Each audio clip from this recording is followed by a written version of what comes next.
네, 이제 하나님의 말씀 보겠습니다. 하나님의 말씀은 사무엘상 25장 32절에서 38절까지 말씀인데요.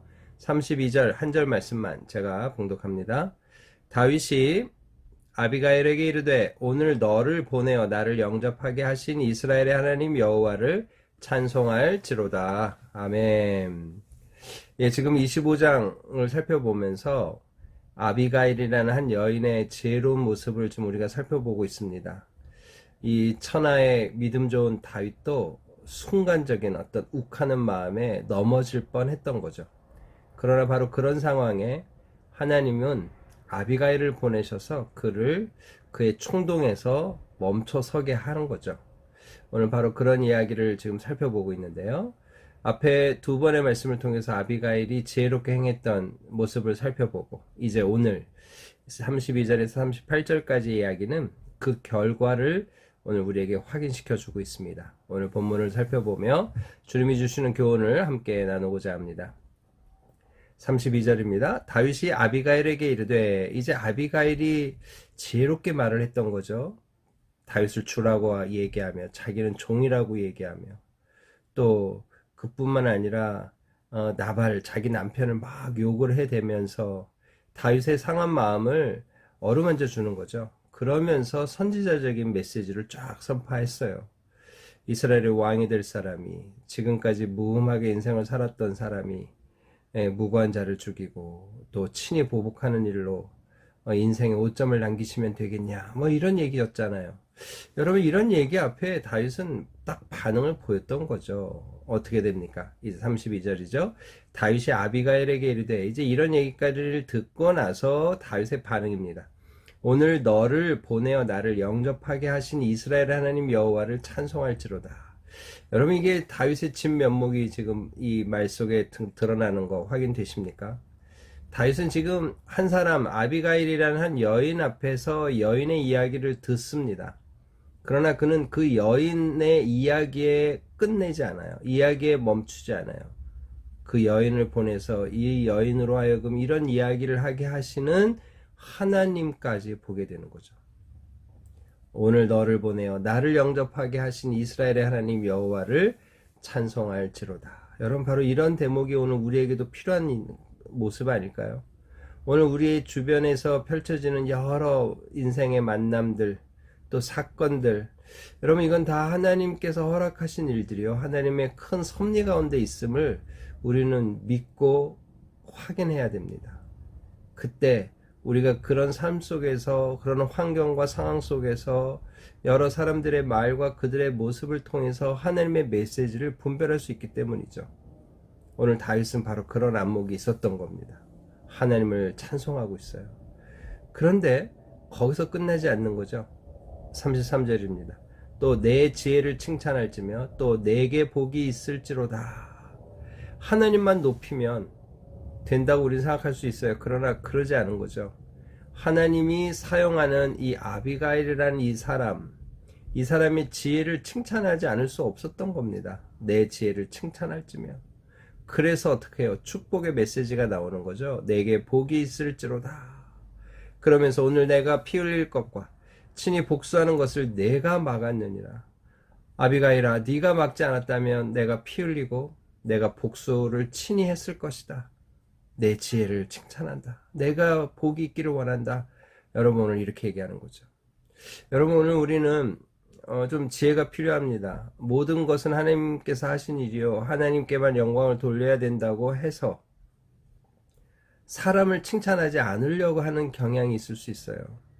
막 더 나가서 내가 저 사람을 칭찬하면 저 사람이 교만해질 수도 있어. 여러분, 이건 너무 과분한 생각이죠.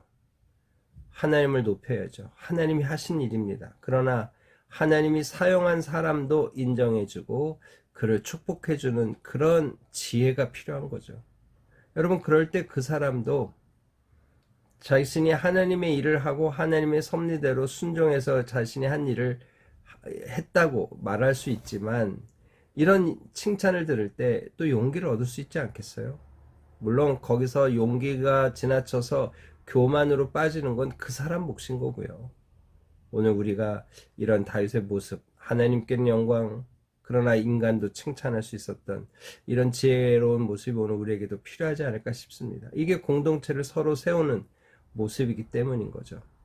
그래서 나를 막아 너를 해하지 않게 하신 이스라엘 하나님 여호와의 살아계심을 두고 맹세하노니, 하나님이 하셨다고 하면서 그 이름을 가지고 맹세한다는 거죠. 그러면서 내가 급히 와서 나를 영접하지 아니하였다면 밝은 아침에는 과연 나발에게 한 남자도 남겨두지 아니하였으리라.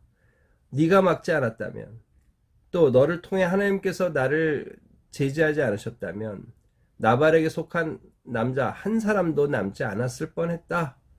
지금 자신이 얼마나 지금 분노에 차서 오게 됐는지를 좀 설명해 주는 거죠. 그러면서 다윗이 그가 가져온 것을 그의 손에서 받고 그에게 이르되 내 집으로 평안히 올라가라. 내가 내 말을 듣고 내 청을 허락하노라 하고 깨끗하게 후퇴를 하는 거죠. 다시 돌아가는 거예요. 여러분, 바로 이거죠. 여기서 우리는 뭐 이런 얘기도 합니다. 사나이가 칼을 뽑았으면 뭐 무라도 잘라야지, 뭐 이런 이상한 이야기를 하잖아요. 그러지 않은 거예요. 하나님의 뜻이 아니면 그냥 뭐 뽑았던 칼이라도 다시 칼집에 넣는 겁니다. 그리고 말없이 돌아가는 거예요. 여러분, 바로 이런 즉각적인 순종이 다윗에게는 있었던 거죠. 여러분, 오늘 우리에게도 이런 모습이 필요하지 않을까요? 이런 모습, 주님이 기뻐하시는 모습이죠. 여러분, 바로 이런 모습이 앞에서 우리가 확인한 사울왕과의 다른 점인 거예요. 사울왕은 하나님의 뜻이 아니라고 할 때 그것을 딱 돌이키고 그만뒀어야 될 지점에 그는 그렇지 못하는 거죠. 어떻습니까? 요나단이 직언을 해요. 제사장 아히멜렉이 직언을 했어요. 그러나 그런 직언을 들을 수 있는 신앙이 되지 못했던 거죠. 오늘 다윗은 그러지 않았다. 오늘 이게 또 우리에게 주는 큰 교훈이 아닐 수 없습니다. 그러면서 이제 또 다른 이야기 한 사건을 얘기해 주는데요. 아비가일이 나발에게로 돌아왔습니다. 그리고 그가 왕의 잔치와 같은 잔치를 그의 집에 배설하고 크게 취하여 마음에 기뻐하고 있는 걸 지금 본 거죠. 그런데 오늘 사무엘상 저자는 나발이 베푼 그 털 깎는 날의 그 잔치를 뭐라고 표현하고 있어요? 왕의 잔치와 같은 잔치다, 이렇게 말하고 있습니다. 여러분, 이건 지금 빗대는 거죠. 참 이런 놀라운 잔치를 행하면서 자기에게 은혜를 베풀었던 다윗을 깎아 누르고 무시하고 모욕을 줬던 그 나발은 왕의 잔치 같은 잔치를 하는 거예요. 더군다나 지금 다윗은 왕의 기름 부으심을 받은 사람인데 그를 노예 취급하더니 자신은 왕처럼 누리고 있는 거예요.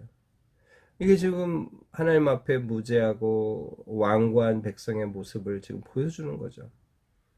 그래서 취해서 마음에 기뻐함으로 있는 거예요. 그러니까 그런 상황을 아비가일이 어떻게 깨뜨리기가 어려웠던 거죠. 그래서 어떻게 합니까? 아비가일이 방는 아침까지는 아무 말도 하지 아니하다가 지금 자기가 다윗을 만나고 왔다.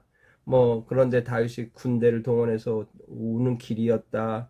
내가 그를 돌아가게 했다. 이런 얘기를 전혀 얘기하지 않았다는 거죠. 그래서 37절입니다.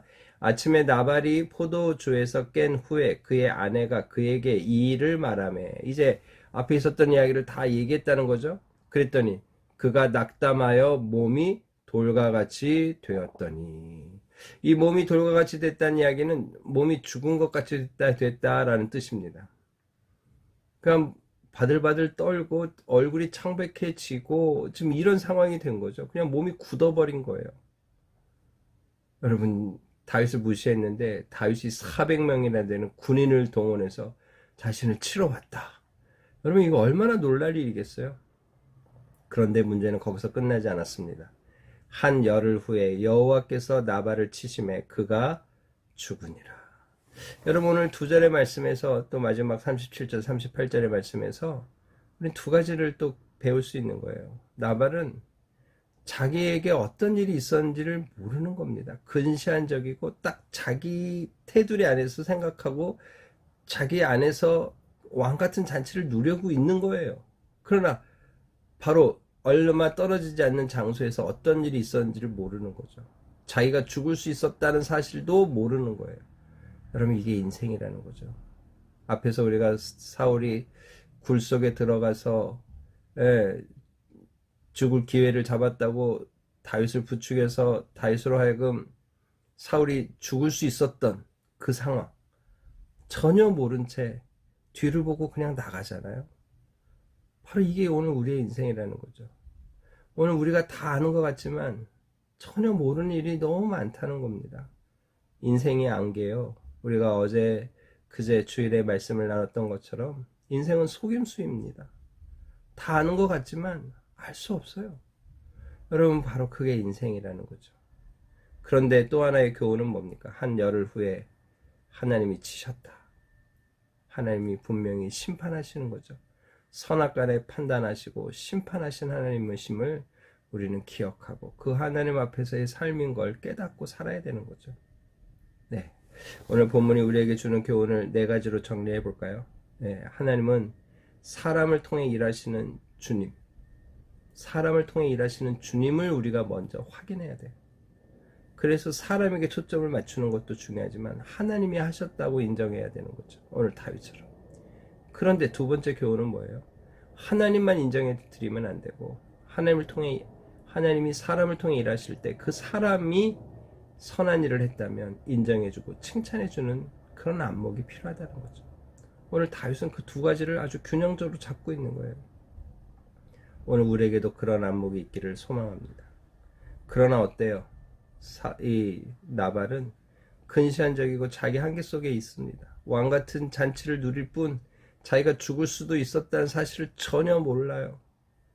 여러분 그게 우리의 또 인생의 또 다른 면인 거죠. 우리가 다 알지 못한다. 그러기에 하나님 앞에 겸손히 엎드려야 된다. 기억했으면 좋겠습니다. 아울러 하나님이 우리의 모든 것을 아셔서 심판하시고 오늘 다윗을 대신해서 하나님이 보복해 주시는 거죠. 나발이 열흘 후에 죽게 됩니다. 여러분 오늘 주님이 행하신 이 놀라운 일들 속에서 오늘 우리가 다윗처럼 아비가일처럼 믿음의 편에 지혜로운 자로 서서 주님께 영광 돌리는 우리 모두가 되기를 주님의 이름으로 축복합니다. 다 같이 기도하겠습니다.